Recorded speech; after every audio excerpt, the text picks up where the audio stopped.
నమస్తే అందరికీ. నేను మీ రాజ్మణి. నేను ఇప్పుడు మాట్లాడబోయేది వైజాగ్ తేజ నక్షత్ర కేసు గురించి.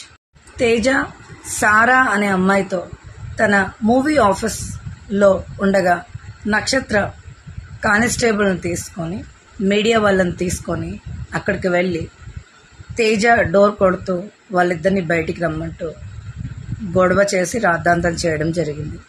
నక్షత్ర అక్కడ నా భర్త నాకు కావాలి కేసు నడుస్తుంది కోర్టులో కేసు నడిచేటప్పుడు ఒక ఆడదాన్ని తీసుకొచ్చి తను ఇక్కడ పెళ్లి చేసుకున్నాను అని చెప్పి ఇక్కడ ఎలా కాపురం చేస్తాడు, ఇంకో పెళ్ళి ఎలా చేసుకుంటాడు, నా కూతుర్ని ఏం చేయాలని నక్షత్ర మీడియా వాళ్ళ సమక్షంలో తన తల్లిగారితో కలిసి వచ్చి తేజాని ప్రశ్నించడం జరుగుతుంది.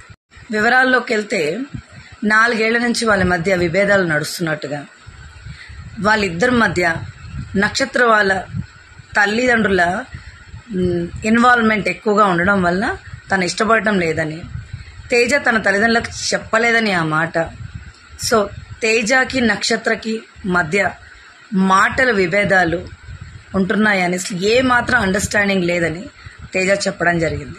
తను మూవీస్లో నటిస్తున్నానని, నక్షత్రకి అనుమానం ఎక్కువ కాబట్టి తన మూవీలో నటించొద్దు అని గొడవ చేస్తుంది అని, ఇదే విషయమే దిశ పిఎస్కి వెళ్ళి మాట్లాడినప్పుడు తేజ మీద ఆడవాళ్ళతో తిరుగుతున్నాడు అనే అనుమానంతో దిశ పోలీసులు నీకు నీ భార్యతో ఉండడం ఇష్టమేనా అని అడిగినప్పుడు నాకు నా భార్యతో ఉండడం ఇష్టమేనని తేజ చెప్పాడని, కానీ నక్షత్ర మాత్రం నాకు 3 కోట్లు ఇస్తే నేను చక్కగా విడాకులు ఇచ్చేసి నా దారి నేను చూసుకుంటానని నక్షత్ర చెప్పడం జరిగిందంట.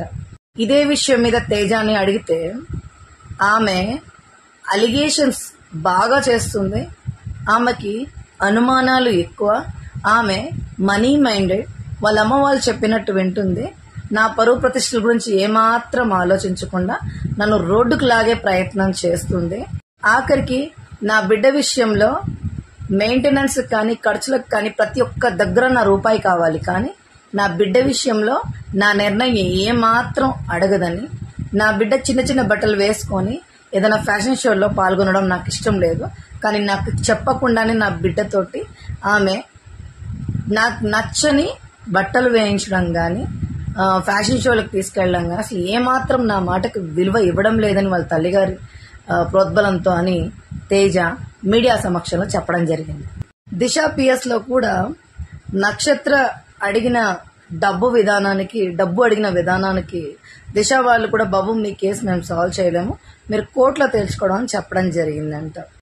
నెటిజన్లు ఏమని కమెంట్స్ పాస్ చేస్తున్నారంటే, కేసు జరిగేటప్పుడు కోర్టులో కేసు జరిగేటప్పుడు అలా ఇంటికి వెళ్ళి అతని మీద గొడవ చేయడం తప్పు అని నెటిజన్లు కమెంట్స్ పాస్ చేస్తున్నారు.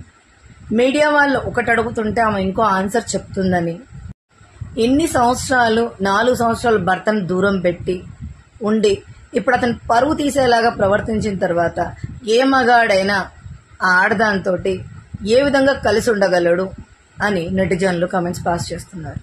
మరి ఇప్పుడు తేజ డైరెక్ట్గా మీడియా సమక్షంలో సారా అనే లేడీతో దొరికినందుకు మరి ఈ కేసుని ఆ ఒంటరితనంలో వాళ్ళకి ఎవరైనా తోడు దొరికి వాళ్ళకి ఏమైనా సంబంధం ఏర్పడినప్పుడు అలాంటి సంబంధం తప్పు కాదు అని అడల్టరీని లీగల్ చేసింది కోర్టు.